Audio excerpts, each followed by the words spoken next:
Sa food venture natin sa Tarlac, may espesyal tayong mga kasama. Bawal ang me time dito, biyaheros.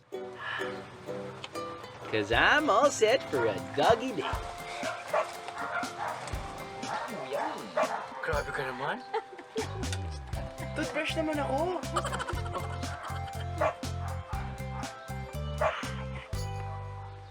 Gusto mo na ito? Ilang lang yan sa mga pwedeng gawin as a volun-tourist.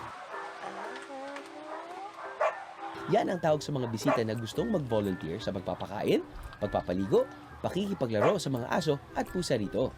That's what you call being a tourista for a cause. Oh no!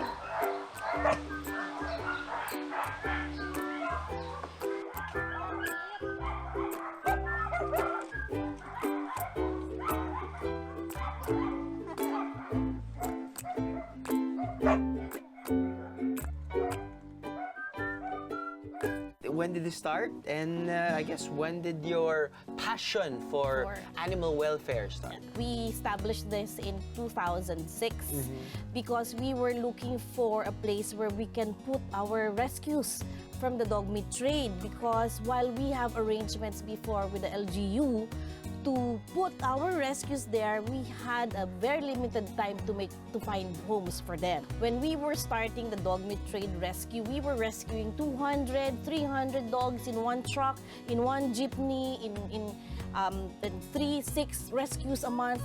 Our founder is a British citizen. Okay.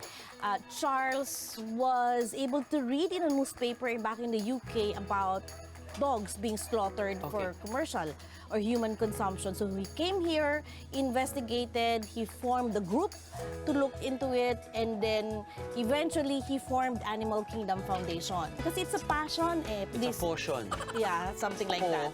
Yeah. Okay, sorry. Ngayon ay may 300 dogs and cats ang inaalagaan nila rito at lahat ay naghahanap ng permanenteng tahanan o mga mag-aampon sa kanila. Is there like a screening test? Yes. #adopt, don't shop, Biyaheros. Give these fur babies a chance to find their forever home.